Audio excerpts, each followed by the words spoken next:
Hey, what's up, everybody? This is Drew, and welcome to the Kodeco Podcast.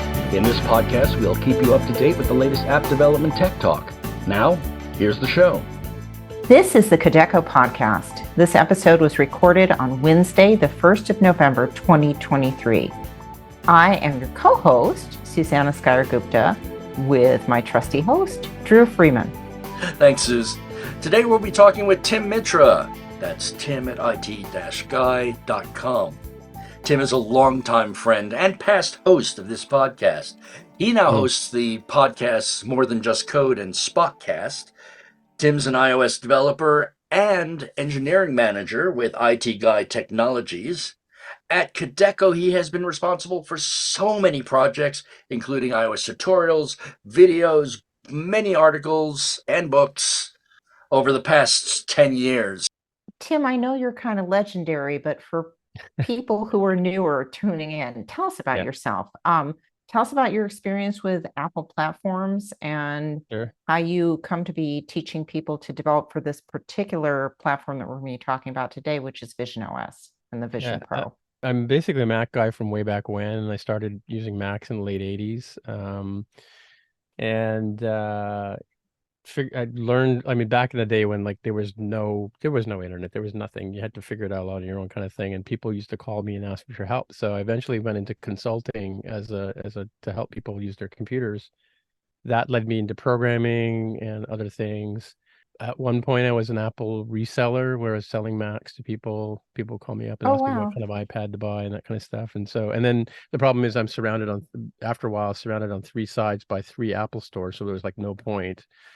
But when the iPhone came out, I was like an instant iPhone person. I ditched my BlackBerry and went to iPhone right away. I got one from San Francisco because they didn't come into Canada initially.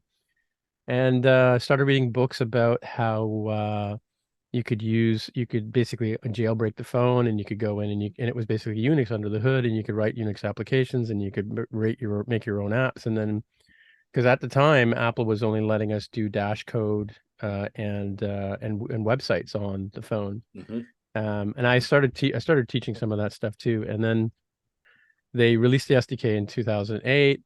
I had already been an Apple developer for a few years at that point. So I downloaded the SDK and started playing around with iOS. And then when the iPad came along, I was working in printing and publishing was my main thing, PostScript and Illustrator and Photoshop and Quark Express and things like that, book publishing, magazines, advertising. And one of my customers said, she saw the keynote by Steve Jobs. She called me the next day and said, I have to be on the iPad on day one. And I'm like, cool, we'll do it.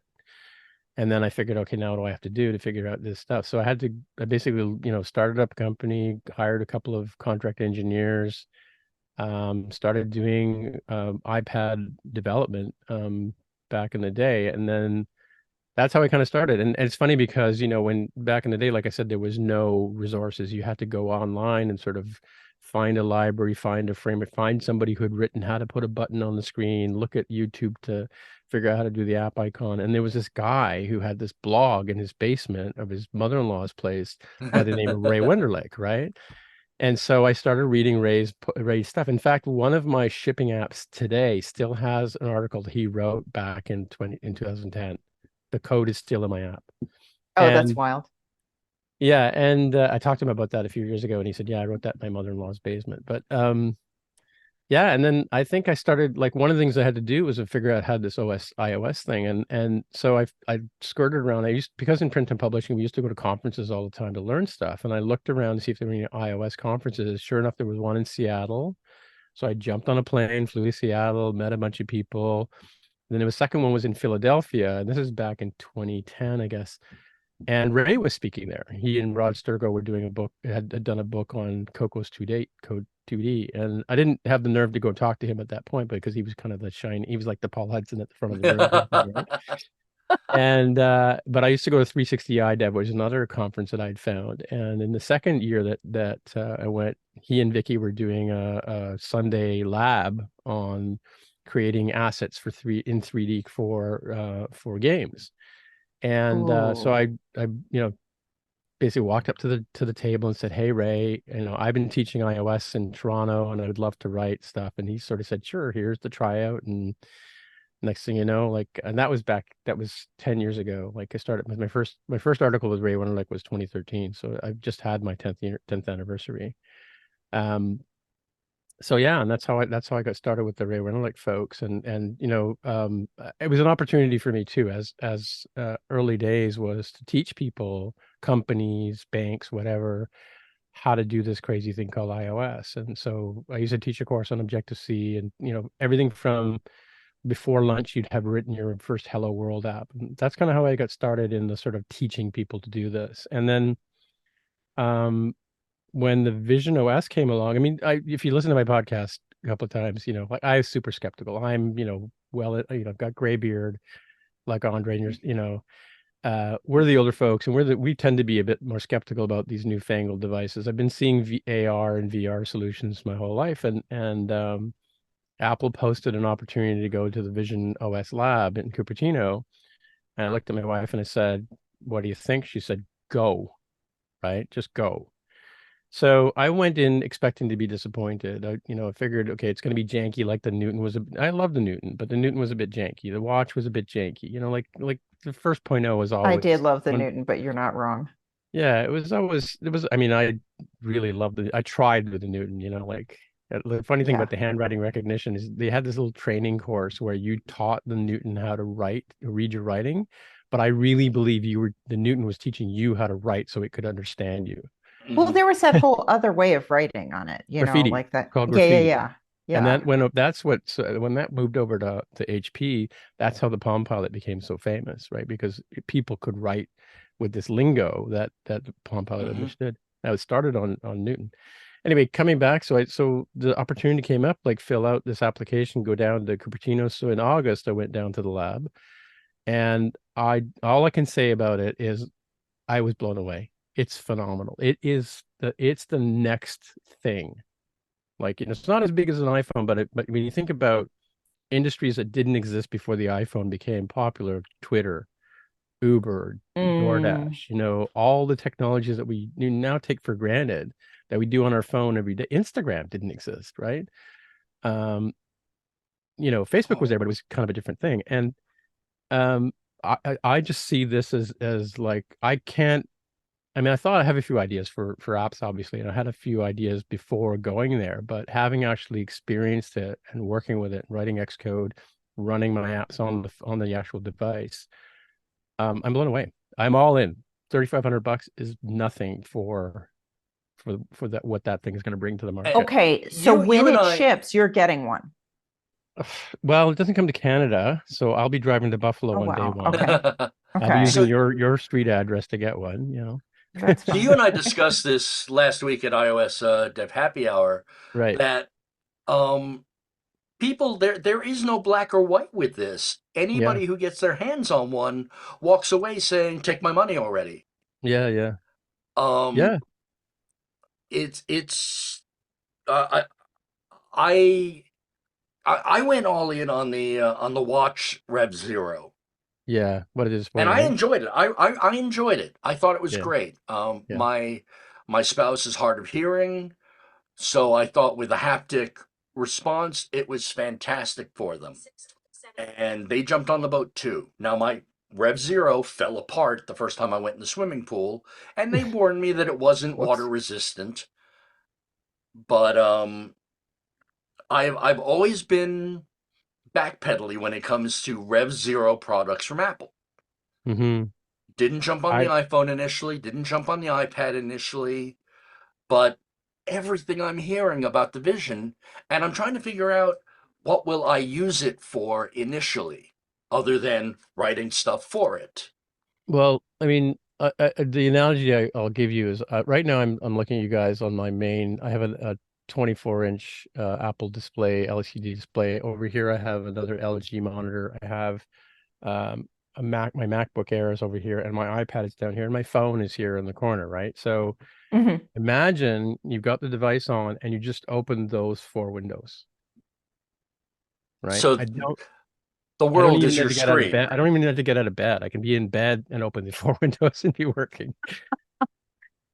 I don't know. So I don't know if like you don't even have to get out of bed to start working as a software you should developer get out is of bed, really the selling point. But That's not the message that we're is trying to intriguing. give on this Well, episode. I mean, Yeah. look at it this way too. I also, as you mentioned, I do Spotcast, which is a pop culture tech podcast. And so my son and Jonathan, who's my co-host, he and I we go to movies all the time. We go to Marvel. He lives like 50 miles away from me, so we have to decide which theater we're going to go to. And we go watch the big IMAX thing. And we've actually been during the whole pandemic thing. You know, movies going hasn't really survived or recovered yet, right?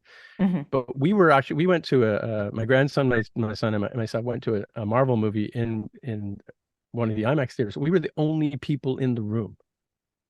You know, you can imagine, like, you know, with this big giant screen. You can take a YouTube video and you can make it the size of an IMAX screen with the surround sound in the device, right? You don't need to go to a theater to experience that anymore. That's the difference. And there's You so can much be on YouTube sitting at that's your already cottage. 3D. Sorry? There's so much on YouTube that's already 3D. That's true. That's true. That you'd be able to watch that. I mean, the general belief that you can watch just about any movie in 3D if it's available in 3D format Well, is 2D is awe-inspiring. fine too. 2D with surround sound is fine too. I mean, for me, like entering type by voice was much better than it has been on. Like sometimes use dictation on my Mac, or I mean, I've been doing I the use Mac on my phone. drag and dictate thing for years and whatever. But and I tried the computer voice thing out on iOS 17, but to be able to speak to the device and have it. So you just look at a lozenge, like a text field. You look at the little microphone and you click your finger and it activates, and then you just say what you want to type. Oh, that's wild. Yeah, the watchOS 10 dictation has vastly improved as well. With watchOS 10, you've now got the mini keyboard on the watch, and that's kind of next to impossible to use because it's so small. But dictation is really improved. Also in CarPlay with the phone. I really think they've taken it up a great notch this year with all the OSs. But hearing that Vision is going to have a lot of dictation, it really is pulling you away from the point and click and type universe that is pretty much one of the last remainders of the old guard is typewriters and But you can still use a keyboard. You can still use your Bluetooth keyboard. Like you can connect, like this guy. You can connect this to your Vision, and you can also use the trackpad. So you don't. I mean, your eyes are the navigation tool. That's your mouse, if you think about it that way. But you can still use the trackpad and keyboard to do entry as well. I mean, all the Bluetooth things that we normally use on a computer, you can use on VisionOS as well. Make the case. Somebody's listening. Yeah. Why should she develop for VisionOS? Why should she learn how to do this? Well, I mean, now, first, I mean, the basic thing is anything you have that runs on iOS or iPad OS, it will be capable of running on VisionOS. Whether by default it is, right? Like I think with how the Apple Silicon Macs can run your iPads app, you had to go in and enable that, right? The difference with VisionOS, it's kind of like another iOS in a sense that if you don't go into the developer program and say, turn off my app, I don't want it to run on VisionOS, it will run on VisionOS. Right. And I've run my own apps in the simulator, and I know that my existing apps that are currently on the App Store do run on the simulator without any changes. Yeah. Right. I remember there was a point actually a little while ago when everybody was compiling their indie app and like saying, hey, look, here it is in the little living room. Here's mine in the living room. I've done it. My first VisionOS app. They did the same thing with the iPhone. When the iPhone came out, everybody was programming for the iPhone. The iPad came out, and you had iPhone emulation mode on the iPad. It was basically just a large version of your iPhone app, but then you could program natively and get so much more out of it. Right, and that's the key difference. That's the key difference to sort of answer your question.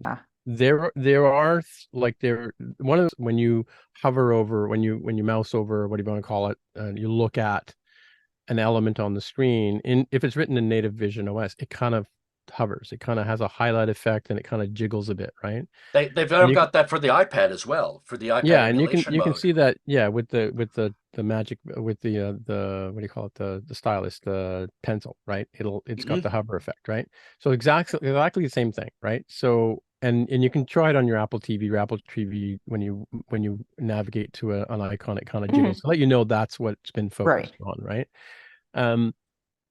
And that doesn't come with the native iOS stuff. However, you can add that capability to some elements in your native app if it's written. First of all, if it's written in SwiftUI, you're way to the races, right? But there are some cases where you'll be able to add. I mean, my apps are written in Objective-C, so they're going to behave just like an iPad app. Nothing I can do about them unless I rewrite those views. But if you have a SwiftUI app, you can add in, the add available VisionOS, do this kind of thing. And then you can apply the hover effect, which only exists on VisionOS. You can apply that to your current iPad app. So that's another reason to learn to do that. That's obviously going to be in a later lesson at the Kodeco stuff. But now, obviously, if you, instead of just programming an iPad app, if you program natively for the Vision, now you're getting a whole bunch of other goodies. Yeah.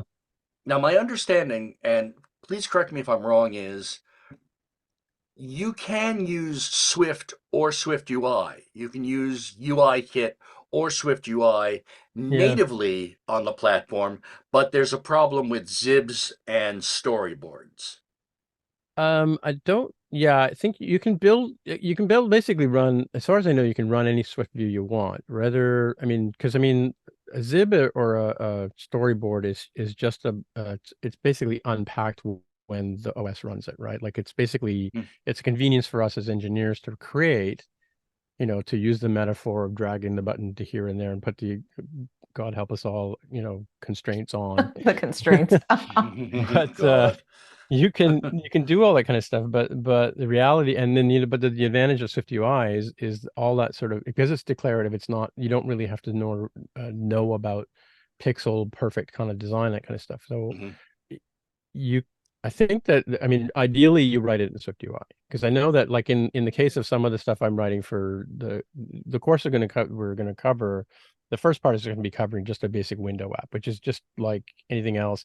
There are some nice conveniences and controls that are only native to VisionOS that you're going to get if you write this way.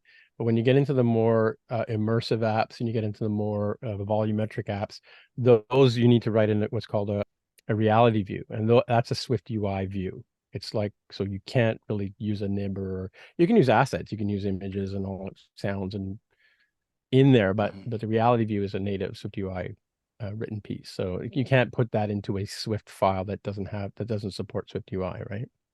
I want us to step back a little, because I feel like we're starting to throw out some key concepts, but we haven't really covered yet, contextualized them yet. Yeah. So I got to have a sneak peek at this amazing Kodeco course that's coming up on how to get started programming for VisionOS. And at the time that this episode goes live, people will be able to access that material. But one of the things that struck me was that there's this hierarchy of how immersive an app is. So can you walk us through that? The initial one is basically, there's three paradigms. There's a window app, which is basically a flat 2D app with some 3D sort of what we call ornamentation, that kind of stuff. So even though it's like you open up a window, there are some things that kind of sit a little bit in front of other things, that kind of stuff. And so that's going to be that's going to be the majority of apps that run on VisionOS. They're going to be like, they're open up a window and you put the window here and you move it over here and you work on something else. And that's what we were seeing on X, Twitter, where everybody was like, look, my thing runs on VisionOS. It's like, it's hanging out in a window in a living room. Yeah. Right. So that's the first style. And like I said, that's going to be the majority of apps that are going to be out there, are going to be just open up a window, watch a YouTube, open up your email over here, and all that kind of stuff. The second type of app is what's called a volume app, where basically you don't define it, but there's a space that's opened up in front of you, like the user, right? So, and it's like a meter, but everything's in meters, by the way. I apologize for the Americans listening, but it's 39 inches. So, you basically have this volumetric space that opens. It's like a six-sided space, right? And when you're looking at an object like this object, it's going to be floating, in front of you, and there may be a window at the back, right?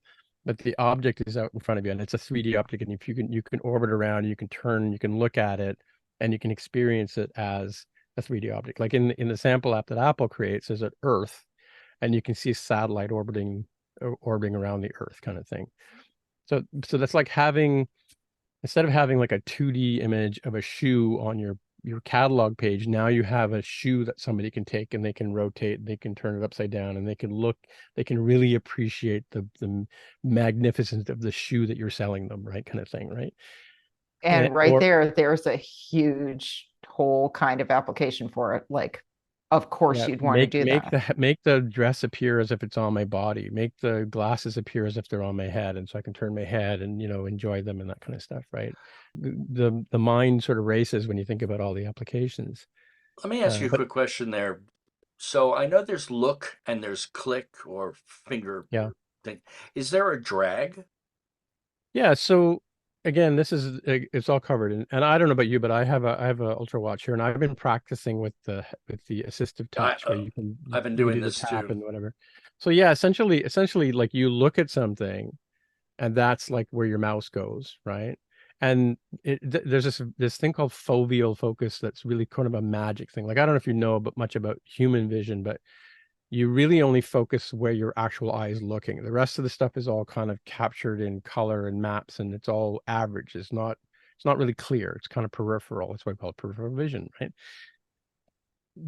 The device does the same thing. It makes the part that you're looking at, because it tracks your eye movement, makes it super clear, right? So it spends its time and energy making that part of the part clear. So it knows where you're looking. So when you look at a button, right, or a tab bar, and you want it, and it becomes as if your mouse is sitting on top of it, you just tap your finger like this, right? And it's like doing a click, right? But if you click and hold, you can drag it. Oh, that's so nice. Right. And then, so if you can take the window, there's a little bar that hovers across the bottom of the window. You take it and you just put the window over here, right? And it's kind of magical. And there's a little bar, and there's a little circle around that's like the close window. So to quit the app, you just tap on that little close thing, and then your app does whatever your app does. When it disappears, it unloads all the stuff, saves the stuff to core data or Swift data, and closes the app out, right? So yeah, so there is click and drag, and if you're looking at a picture, you can rotate the picture, right? You can expand the picture using it tracks both hands at the same time. Yeah. And depending going back to this, the window, the volumetric space. There's one more. And there's one more. So there's one more thing. The one more thing is immersive apps, basically, where, let's suppose you want to go to Paris, right? So I can make an app that's called the Paris Immersion, if you want, right? And you present you a window, you tap on a button, and your whole view disappears. Like with VisionOS, you can see your environment around you. You can see the people there. You can see the desks and the monitors in front of you. This is like jumping into a VR game. Everything disappears, and the only thing that you're presented is what the engineer or developer puts in front of you. So they can put like a scenescape that's like Paris. You're at the Louvre, for example, right? And they can put an object in front of you that you can interact with, right? So that object is obviously rendered in 3D, and it's lit and all that kind of stuff, and image mapped and stuff like that. So it looks like an actual thing that you're touching. And imagine like here's an idea: the Da Vinci Code game, right? You go to the Louvre, you start going through all the clues, you run past, like all the stuff is there. It's just like playing a typical game, but now the mechanic is that you're completely immersed in it. PlayStation VR is a very similar thing, where you can have fruit fly at you, you can chop it and stuff, or you can go. I'm trying to think of our analogy with. So you have the catalog in the window and you're scrolling through shoes, but they're in a window that's hanging there. Okay, so that's cool, but it's not that cool. And then, or you can look at the shoe, right? And can in the middle tier, can you turn it? Can you interact with the shoe? But it's at your desk. You're like, if you're sitting at your desk, it's the shoe in space and you're sitting at your desk. Yeah, it's in front of the window behind it. Yeah. And then you're actually in the store and you're trying, which is in Paris. Yeah, the immersion version would be, okay, you're going to Hogwarts, you're going to Diagon Alley, and you're going to go in and you're going to pick out your wand. Yeah. So basically, what we're talking is the especially for gaming, where where you're surrounded by the effects. Yeah. Or a house. You want to go buy a house, the realtor publishes a VR, you click on it, you go and look and see how does the kitchen look and what's out the window and all that kind of stuff. All that stuff will be part of our reality going forward. Well, and simulations and learning, like driving a car, flying a plane. Yeah. You read doing surgery, learning how to do surgery. Yeah, in the introduction to the course, I had covered off where all this stuff. I mean, I've been doing VR since the 80s and 90s, and I thought, okay, well, that's fine. But it actually all started in like 1930s, 1920s. Like we've been doing this for a long time. It started off with the stereoscopes where you've got two images and you have the wooden viewers. You see them at the antique stores all the time. Mm-hmm. Yeah. You put a double frame image in and it's got like a card down the middle, so it separates your left and right eye, and it creates a stereoscope in your brain that makes you think you're looking at a 3D object. That's like from the 20s, like 1900s, man, like last millennium. You go to the 70s, you had the Viewmaster. Right. But the Viewmaster came out in the 30s, actually, Andre. Oh, is it that old? Yeah. Isn't that wild? Why do I sense there's a history book in you, Tim?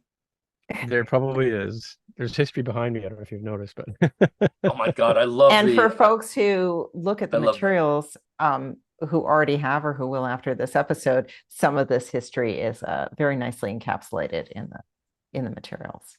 Yeah, so VR and AR is not, I mean, it's all based in movies and music and things like that, and going to places, looking at the Viewmaster. Like the Viewmaster, you used to look at Charlie Brown and Snoopy, but you could also look at Vesuvius, or you could go to Pompeii, or you could go to the Louvre, and Safari.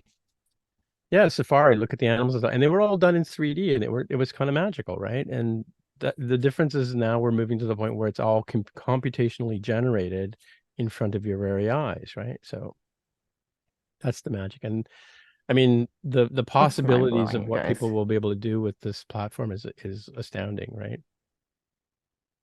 Can't wait to play Beat Saber on an Apple product. What do we know about, what can we say that's known at this point about when people who want to try the hardware can?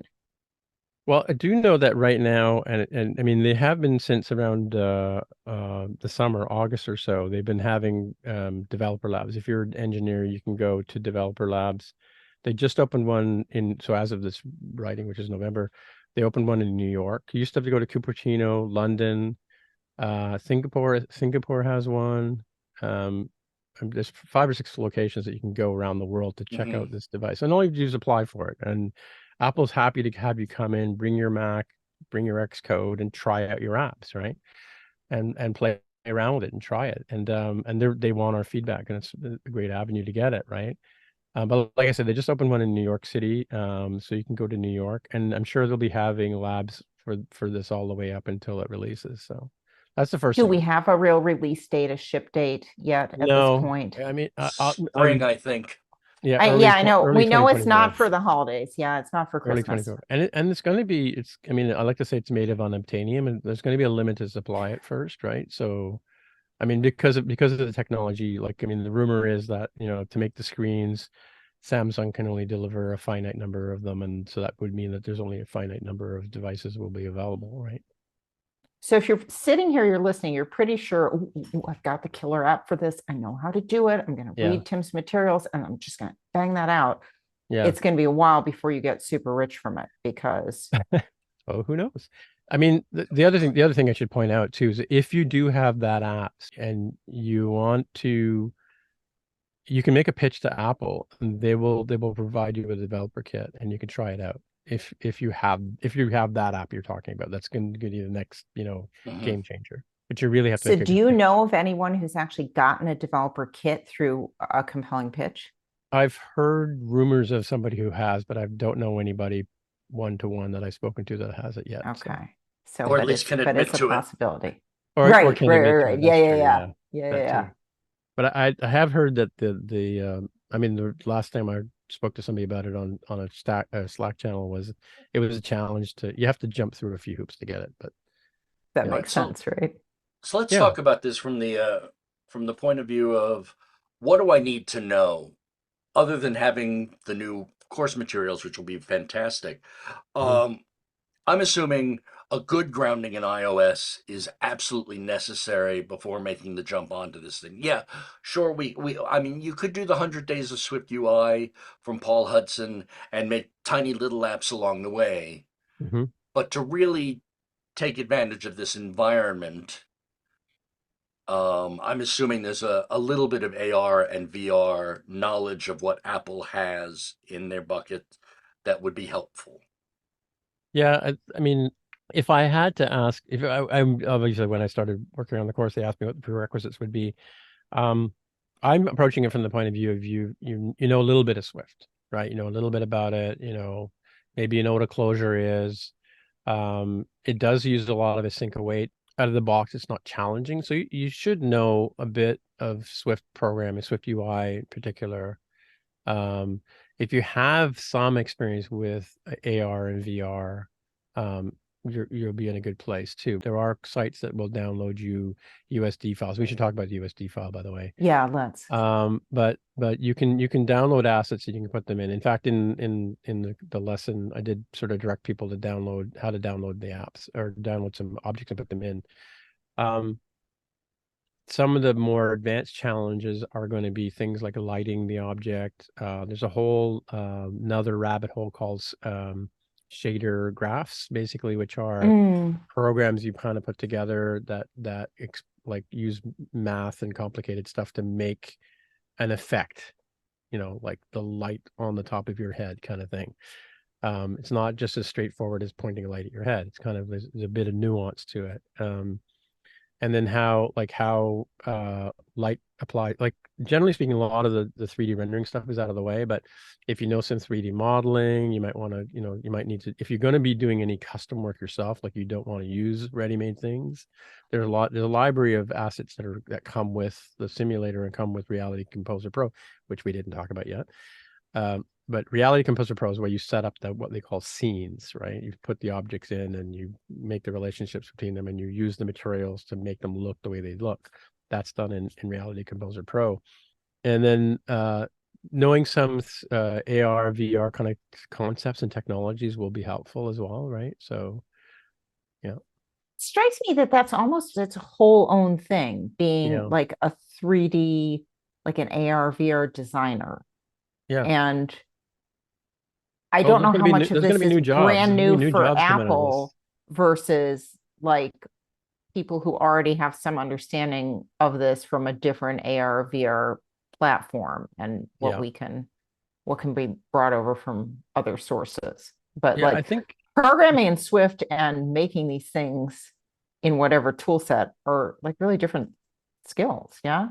Yeah, I mean, if you look around here, I mean, like I've got a 3D printer, and so I've done some 3D sculptures. I've done some, I like this little gear here that holds the thing on. I created that in Tinkercad. That's so pleasing. So yeah, there's a lot of different skills that are required. There's going to be new jobs coming out of this whole thing if it really takes off. I mean, there's going to be a lot more 3D designers needed, not just straight up, design me a button, design me an icon. Now it's going to be help me make a 3D object, help me color it, help me put an image map on it.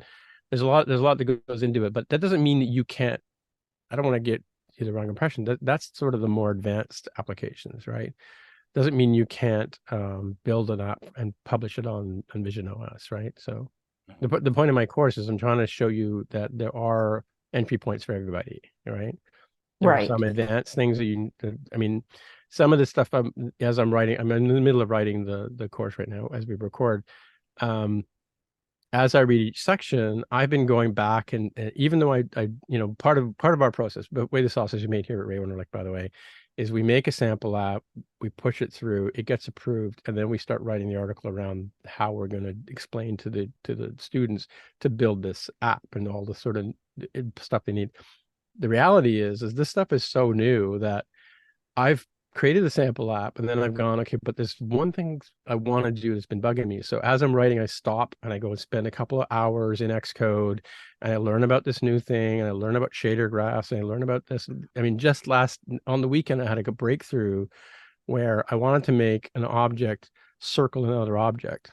So I had to learn about orbit animation. And that was, I mean, I understand the concept behind it, but it's new.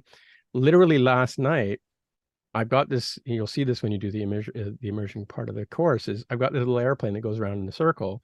Well, I wanted to make it look like it was flying in the sky with ground beneath it. So I had to figure out how to take an image. I went into Photoshop and I made an image of the Earth.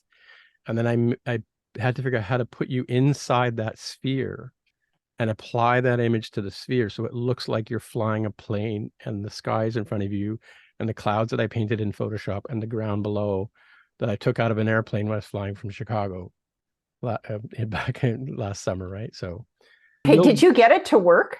Oh yeah. That's so cool. Yeah. So it kind of like, it's kind of, again, that's part of the way the sausage is made here at Raymond, or at Kodeco, sorry. But that is, you're going to be, there's lots to learn here. There's lots to do. And there's going to be a lot of jobs for different people, different skill sets, right? So and of course you should remember that Tim's email is tim@it-guy.com because it's obvious that if you're looking for a vision guy, go contact Tim. For sure. Definitely. So could a beginner get started with this, do you think? Like, what if you aren't expert in AR and VR? Is it something that I mean, a novice dev could dig into? Yeah, the whole Windows side of things, you don't need to do any AR, VR. In fact, you don't even bring your Reality Kit. You don't even import that stuff import those frameworks in a Windows app. You can. Okay. But you don't need to. But you don't need to. I was able to stand my app up in Vision in just kind of like instantly, yeah. Well, I had turned off the iPad functionality of my app. My app was originally phone only. Oh, right. So I had to make mine iPad accessible, at which point it pretty much just came up. It crashed a lot, but that was beta 1. Yeah.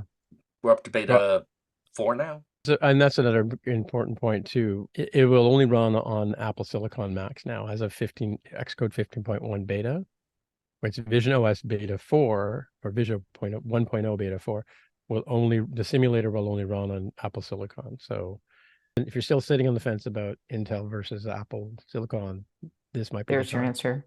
Yeah. Mac-wise, it's now been 2.5 years, and they just introduced the M3s a day or two ago by the time of recording. Yeah. So I mean, the other things we didn't talk. So Reality Composer Pro, we talked a little bit about that. That's sort of the 3D environment where you set up the assets that are going to go into 3D app. And what was the other thing we didn't talk about? Oh, USDZ files. The files, yeah. Is universal scene description was something that was invented by Pixar, and it's now being supported by Google, Apple, NVIDIA, and Pixar. And it's sort of an open source file format. And there's 3 versions of it. There's a USD-A, which is encoded in ASCII text, so you can actually open it up and look at it. It looks like an XML file. Oh wow! And you can see the assets that you put in there. You can see how their relationships are set up, and then which is also how you see them in Reality Composer Pro. You see it like it's a sidebar which shows you the hierarchy. But and then USD-C is made of what they call USD crates, which are assemblages of other USD files and assets, music, sound, CAD files, robotics, that kind of stuff. And those can be packed into a USD-C file. And then USD-Z or Z it's a zip format, right? So you've got all kinds of different assets in there. You could have USD-A files in there, you can USD-Z files in there. You can have like a 3D object is if you think about it, it's like a plain white, like the Venus de Milo behind me. It's a plain white object. You map an image onto it. Like if you have a car, race car, you map an image of all the decals and logos and sponsors onto that object. And then the 3D mechanics makes it look like an actual painted car, right? So there's the model itself, the physical geometry that makes up the model, and then there's the map that makes the image. That's all applied. And then if the wheels are spinning or the propeller is turning or the goldfish is flapping its gill or fins, that's a mechanic that's built into the model and then packed into the USDZ file. So the animations are already there, right? When you're breathing, your chest goes up and down. Well, that would be built into the USDZ file or Z file. And then you bring that into Reality Composer Pro, you bring it into a reality view in VisionOS, and you tell it to animate. And then the gills start flapping, the propeller turns, the wheels start turning. So from a 3D point of view, the bones and the musculatures are part of the 3DZ definition? Well, they're part of the USD. model that goes into the 3DZ, yeah. But how they, like, whether they animate, whether they're articulated and can move. So how do you make this stuff? How do you make the 3D model? Well, the 3D model, that's not part of our course, by the way. Okay. Or it may be later, but you use a program. One of the most popular programs is called Blender, right? Which is kind of a 3D one. You need to And use is that an open source freebie thing, it's Blender? an open source thing. It looks really janky. It runs on just about every platform there is out there, Mac, that kind of stuff. So Blender is where people make a lot of objects. I've used apps on the iPad. There's one called Nomad, which is like a sculpture app I can use for things around the house. Like I print all kinds of little things to fix my house up, to hold windows open and that kind of stuff. I use an app called Tinkercad, which is basically like you know, run around with calipers, you measure things, and you make blocks and things like that. Like here's one example. I just fixed this. It's gonna be noisy, sorry. But this metal, if you can see it there, I designed that in Tinkercad, and I even drilled the holes in Tinkercad, and then I printed on my 3D printer, and I fixed my wind chime. Oh, that's so pleasing. Right? So that's a real world application of 3D that I did. We'll link to these in the show notes, obviously. Sure. And then obviously the things that Tim is showing, you can watch in the YouTube version when we release that. Yeah. Yeah, so those are kind of programs you can use, and then you can use Photoshop to make the maps and that kind of stuff. And so Blender is where you would make the geometry, and then you would apply the image to like here's a bottle of you know, prescription something or others, right? Like the graphic that goes on here would be like an image map that's applied to the cylinder, right? So you'd make the bottle in Blender, and you make the image map in Photoshop. And then you map it in Blender onto this thing. You save it as a USD something, A, Z, or AZ or C, and then you bring that into VisionOS and you put it on into the app. So what part are you doing in Reality Composer then? Reality Composer, you're setting the scene. It's like the diorama. You're like, you know, maybe you made diorama. So you have all your stuff, and you're saying this goes here, this goes here, this goes here. Are you doing the animation there? Are you saying how stuff moves? The animations are done beforehand. Yeah. You used to be able to do. There was a Reality Composer that was out of last year, but it's been replaced by Reality Composer Pro, which doesn't do the animations now. Now you do the animations in code in VisionOS or in Scene Kit, that kind of stuff. The other thing I should tell you is also, I haven't done this myself. I've done it with a few apps yet, but I think with iOS 16, you've been able to do object capture with your phone. Yes. So if you have a pizza or you have something you want to capture, you can go around and take a series of pictures, and they get stitched together and then made into a 3D object. That's another way to make a 3D object. Oh, I would love to see an article on that. I was going to say, I remember talking about this before with somebody also. So yes, that is something that can be done. Well, this VisionOS, it's a deep rabbit hole. It goes deep.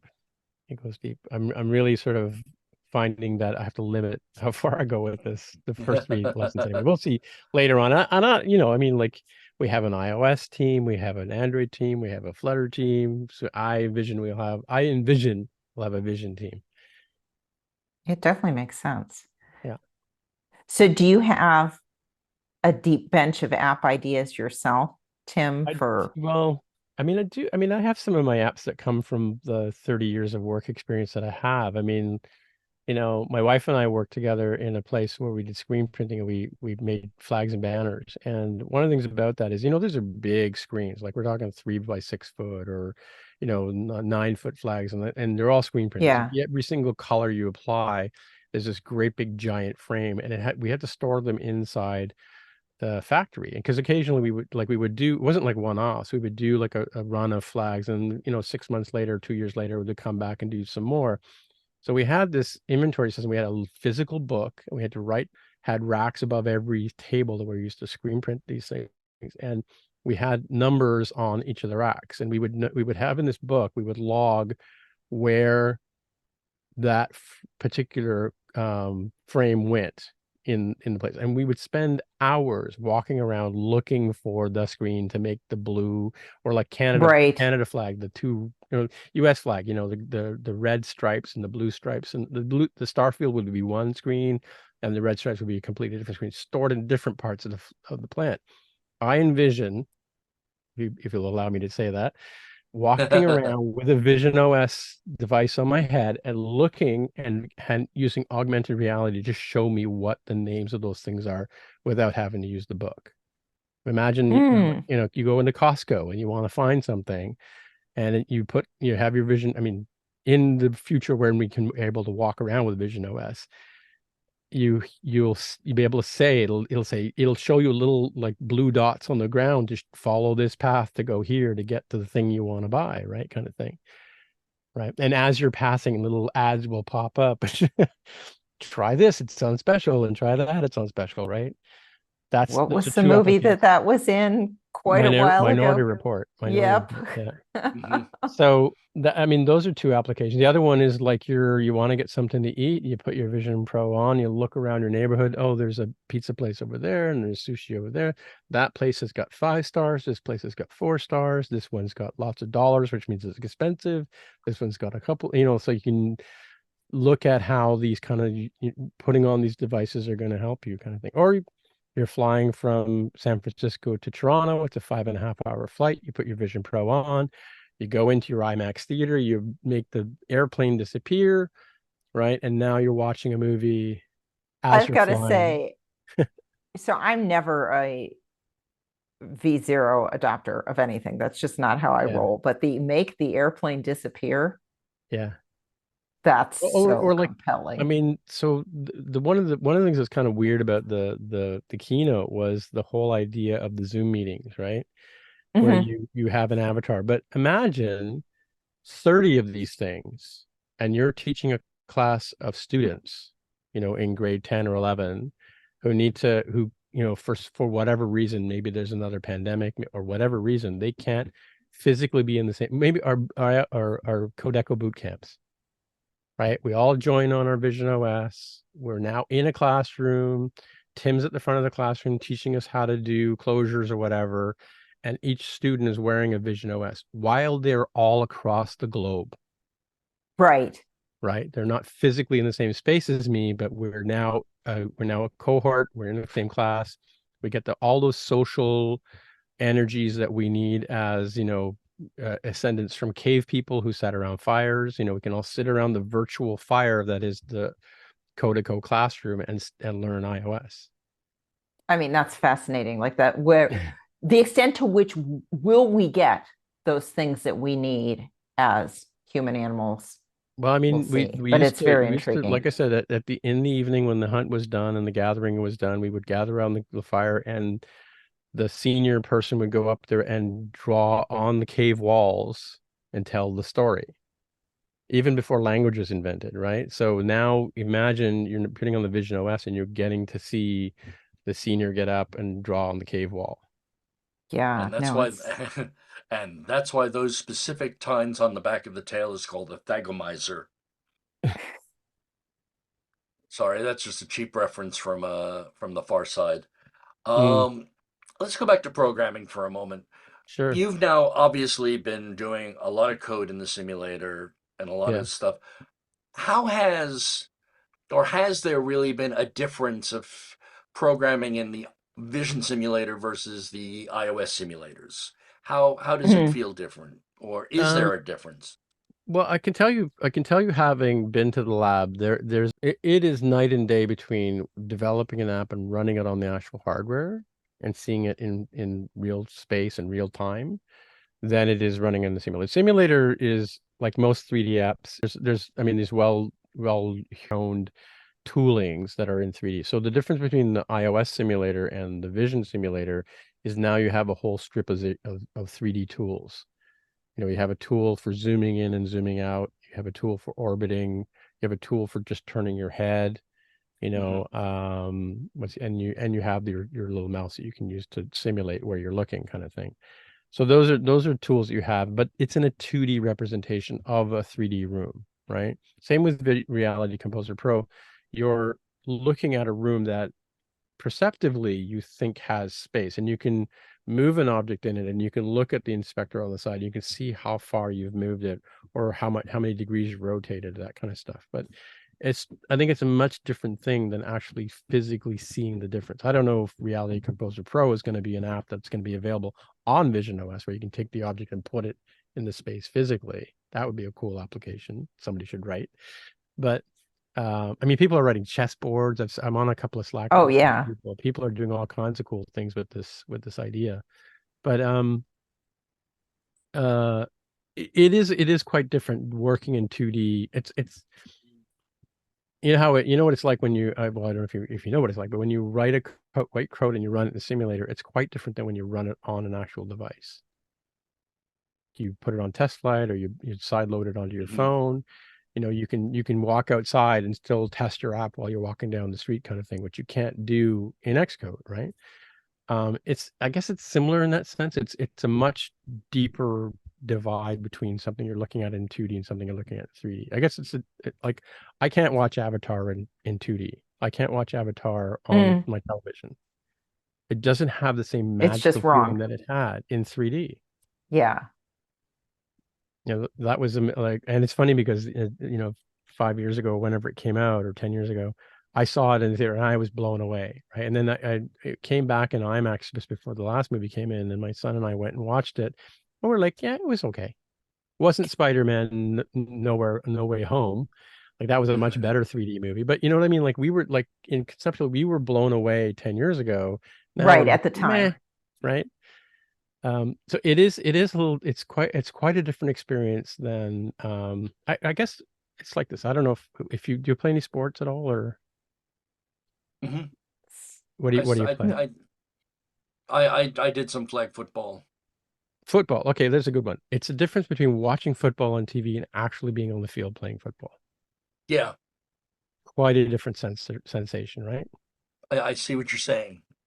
And for those of us listening who just don't do sports ball, I think what Tim is saying is the real thing's way better. How about dancing or figure skating, or what's an activity that you've done? Swimming. Okay, it's like watching swimming on TV at the Olympics, or actually being in. So both are cool. Yeah. But sensorily, they're different experiences. They're right? Totally different. You don't feel wet when you're on your couch watching swimming. Well, it depends. I mean, if you spill stuff on yourself, sure, but yes. So if I'm coming to Vision with one of my own pieces of software that's been well developed and well loved on iOS, are there problems I can encounter? I think there probably are going to be some edge casey kind of things that are a different experience. I did have some issues with some of the, I mean, like, it wasn't perfect. Don't get me wrong. It wasn't like bang it out of the park, totally 100% perfect experience. I mean, the iPhone originally, if you forget, you probably forgotten, didn't have copy and paste, right? Yeah. For many years, right? And that was like, wow. Didn't stop us from using the phone, didn't stop us from, making contacts and, that kind of stuff, or playing Angry Birds or DZB or whatever your flavor was, right? Or going on Twitter. But it didn't have copy and paste. That was super annoying. But so I think there are going to be some things that just don't work out of the box, kind of thing, and they may be coming in a future version. I think there are some. I personally had some issues with it, but I think that's something that hopefully Apple could fix that with a preference setting, right? Yeah, I figure there's one thing if 100 or 1,000 developers get their hands on it. It'll be another thing once 7,500, 10,000 users are actually using it. Yeah. Or however many. I'm just making numbers up as I Well, go the here. rumor has, I mean, the rumor is that there are a number of people at Apple who are using it daily, like including executives, right? Hmm. So that if that's the case, then they're going to come across. I mean, and that was the thing. Like, I think part of the lab was they wanted the feedback from us for what didn't work and what kind of issues we had, right? So, and then of course, just like any other beta situation, you want to make sure you fill out the feedback and because Apple needs that feedback, right? You know, Yeah. the reason we Right. have betas is so we can it's not so we can play with the cool stuff. It's yes, that's one side benefit. The real benefit for Apple is that we get to Hmm. tell them what's not working and they can make Yeah, And just to because clarify, so definitely if you're just to use the materials, our learning materials, and to get started, you do need to be running a beta version of Xcode. Yeah. yes, 100%. Yeah, On today. an Apple Silicon Mac. Yeah, you need as of this writing, you need 15.1, and that's running VisionOS beta 4. VisionOS 1.0 beta 4. And I'm sure I think by the end of the year we'll see at least another maybe two releases of VisionOS at least. So yeah. Yeah, because because they already fixed a bug that I asked one of the insiders that I was talking to about a bug that I had in the course, and I didn't want to upgrade to 15.1 because I wanted to get the video done for the course beforehand, and he said, "Oh no, that bug's fixed. Upgrade." So yeah, that's great because I asked you about the idea of stretching and moving things Mhm. and the like, but I consider my wife, who is a painter, Right. and that's not a question of click and move my eyes around. That's a Yeah. question of reach out and point or the like, and Gesture. I'm Yeah. and I'm guessing that the gestures are still something that they're trying Well, to no, settle that's not on. true. That's an interesting point you raised there too, because I mean I'm also a painter and a sculptor too, and one of the things one of my exercises I did last year was I figured, well, I know how to sculpt in clay and I know how to use 3D applications. Why isn't there an app that I can do 3D sculpture in? Turns out there is, Right. called Nomad. So I actually, on my iPad, I learned how to model my own face, and from photographs and from observation, learn about the muscle structure of my face, build that in 3D and print it on my 3D printer. Right? And I didn't think of taking it to the lab and trying it out in front of me. Right, that would have been cool. But yeah, I mean, like I totally get what you mean about tactile. Like I have a pencil and I have the paper-like screen on my iPad because writing glass on Same. plastic on glass just doesn't do it. A Conte crayon and physical materials are different, like how Hmm. they feel to you than they are writing on using an iPad or whatever, or Photoshop.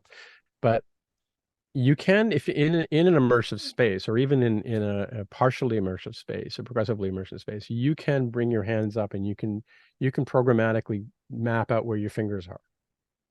So Hmm. that's one of the things you can do in VisionOS. You can basically it'll recognize where your hands are. So you could technically, and I'm just spitballing here, you could take and just apply paint Yeah, I was thinking, like, in virtually. theory, can you make a finger painting app? Or a sculpting app, right? Pull and Right. pull. I mean Yeah. the app that I use, Nomad, I use my Apple Pencil on it, and what you can do is you start with a sphere, like almost like a ball of clay, and you start pulling and pushing, which is what you do when you actually make a sculpture. Right. And you add material to it, and you stretch it, and you like all that kind of stuff that you do. Um, I could see applications using that, and of course bringing your hands up, and so you actually see your hands in front of you and you're molding whatever. That's another great application idea. So Yeah, yeah. that's so exciting. Yeah, that gives me ideas, yummy ideas, especially for the app that I've been working on for 8 years. I know. I was thinking about for your app, because don't you have there's a tarot card part of your app, right? Hmm. Mhm. Yes, but I've got So, something entirely that's not even in the app at this point that I'm thinking of. well, we won't Well, say and it that's live here, that's but a that's tell me that's later. another cool idea, is that like you could have a multi-platform app that you've created that does all this really kind of cool stuff in iOS or on the Mac, that does a one special thing in VisionOS Yeah. because of the platform. Mm. So there, Yeah, I'm actually trying to peel down my app to be one or two of the small functions for an Apple TV app. right, okay. Right. So, I've actually spent the past couple of weeks ripping my app apart and refactoring it into packages Hmm. so that I can say, well, this specific package is all the functionality for this one feature. How do I then say, okay, I just want that one package for this app? And that's the same thing. I mean, all these technologies that we've grown to have on iOS or Mac OS, all these technologies that we have on iOS and Mac OS, you can easily use that in VisionOS for program design, architecture, um, modularization. Hmm. I mean, I love the fact that it's just part of the ecosystem and it really is going to take all of those other things that we've been working with. I do think that's a really good lens, though, that Tim, that you just said, that for people who have or are in companies that have one or more existing apps, what's one thing that would be really great to have be VR, AR, and then Yeah, yeah. work on that little contained project as a way of getting started with VisionOS. Yeah. Yeah. All right, let's change gears. Let's take you off the computer. Now, anybody who's been watching this episode on YouTube can see that Tim has a nice, quiet, blank, organized background. For those of you listening in, there's a little of everything in the background. Right. I see the Venus de Milo. I love the I've always loved the iLuxo iMac. Hmm. But you There's an said that you, iPhone 1 back there. Oh, wow. oh, is that under the Gumby? Yeah, that's so old. It still has the first OS on it that doesn't have the App Store on it. Wow. For a second there, That's really I cool. thought you were going to say it's so old it still stretches, and I was referring to the Gumby. Oh yeah, yeah, that too. Yeah, I picked that up about 10 years ago, I guess. But I had a Gumby when I was like 7, so But I also see the guitar and the baseball glove. yeah. And is that a lute Um, to oh no, your left? that's a guitar that I made back when I was working with. Yeah, it's a like a Oh, wow. Telecaster style. Yeah, You see, I'd never seen that style of guitar, so it's well, it's a just like fingerboard. very. You can't see the tele body on it. It's kind of pushed back. Oh, okay. Yeah. So besides the 3D printing and collecting of some wonderfully old Macintosh history, Hmm. any other hobbies and the like? Yeah, it's funny. In my spare time, I write a lot of code. Uh, I mean, I do web work. I have a few apps that I write. I was learning. I'm one of these, always wanting to learn a new thing kind of guy.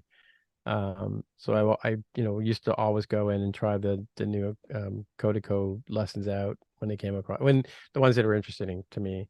Um, what Did else you did ever I do? spread over to Raspberry Pi or Arduino kind of stuff, or do you? Yeah. I have some of that stuff going here. I'm an old Unix guy, right? So I've got like servers and stuff like that, and I just sold Mhm. my X servers off recently. So I obviously do the podcast. I edit the podcast, I record the podcast, that kind of stuff. Um, Well, you said so you do Spotcast, which is all the pop culture stuff. You talk yeah. about Marvel movies. I take it. Are you planning on seeing the Marvels when it comes out? I'm not sure about that one. Maybe, I don't know. Usually it depends on whether I go with my stepson or not. I just recently saw The Creator, which he didn't go to. And he's famously not a Tom Cruise fan, so he doesn't go and see, any of the Mission Impossible stuff. I have to go by myself kind of thing. So I went and saw The Creator so I go see movies all the time. That's one of the things I do. Even though I'm looking forward to not having to do that when I get a Vision OS device, but uh, because it's a little safer. Um, Mm. I do a lot of carpentry, work on the house. I'm a painter, sculptor. I haven't, it's funny, I get distracted by technologies. I mean, for years when the Mac started doing music, I did Mac music from my Mac for about 2 years and didn't pick up the guitar for 2 years. Um, I'm a self-taught engineer too, but I also am a self-taught musician myself. Yay. I bought a guitar in university with my student loan. And then, we started playing with some guys at the office on Friday after work. And after about 10 years, we actually sounded like a band. So I've played live in a few places. I got to play at our talent show recently at the last company I was at. I've played in some of the bigger halls here in Toronto, that kind of stuff. I go to concerts, So yeah, I'm sort of what Tammy calls me a multi-potentialite. So I do wear lots of different hats. I can definitely see that. Yeah. The other related question that we're, I think, asking everybody this season, it's quite the ride right now in world news, and can be hard to maintain any personal sense of calm. So how do you do that? How do you, in as much as you manage, how do you maintain a personal sense of calm? And you don't have to answer that as a developer. You can just answer that as a human, but the one thing that's kind of struck me is that as I get older, things bother me less than they used to. As anxieties build up, you tend to lash out at them. But yeah, things don't really bother me as much. I mean, with what's going on in the Middle East is obviously a concern, but it's kind of a passive thing, I guess. We just had Halloween here, which is fun. I'm kind of got my granddaughter. She's upstairs for a sleepover with my wife, which is fun. We do that once a week. That's so great. How old is your granddaughter? She's 8 now. Oh, perfect age for Halloween. Yeah, so she's like she's picked up the sort of creator gene or maker gene from my wife and myself, because she starts her plans for the Halloween decorations sometime around May. And she's chomping at the bit in the summer, and September 1st, we have to say, okay, September 1st.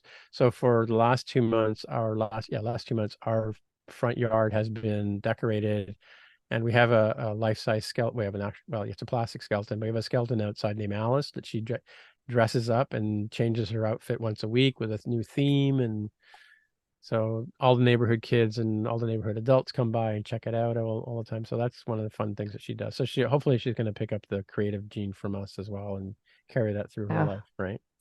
That sounds wonderful. iOS engineer out of her. In a way, we did stealth Halloween. We waited until the 30th, and during the day we just decorated the heck out of everything. Yeah. And today my son helped me take it all down. So it was just like, poof, there's Halloween, and poof, it's gone. Right. Halloween pop-up. Guys, what have we neglected to talk about? Have you tried the Splash project, the fish amusement park? I haven't project? tried that one. No, that's the one I haven't tried. I tried the Hello World one. I tried the ARKit one when I was at the lab, which is fun. So where you have to make heart shapes and make them happy. Oh. Yeah, they're angry clouds, and they come at you, and you have to make hearts to make them. Zoom just did a gesture thing. Is that you have that turned on? It's okay. So it's not Zoom that's doing it. Apparently, can I get it to work on mine? Is it iOS? Here we go. Yeah, it's Mac the OS. new version of Mac OS. I don't have that one yet. Yeah. The Sonoma version of Mac OS actually, if you're running any kind of Zoom or Slack huddle or whatever, if you make certain gestures, or if you select the gestures from the menu, they just appear. Nice. And we're doing more silly things. So if this makes it into the recording and you're that much of a fan, go look on the YouTube. Right. How should people find you on the interwebs? Who are you on? Are you on Twitter? Yeah, I am. I'm Tim Mitra, TIMMITRA on the Twitter machine and on Instagram and Threads. Oh, are you on Mastodon yet? I'm on Mastodon. Same thing. It's just my name, Tim Mitra, TIMMITRA. Tim, I think I'm in your boat that I am definitely going to be saving up the 3,500 some odd American dollars That's to awesome. and oh God, I don't even know if that's going to be an added cost or not.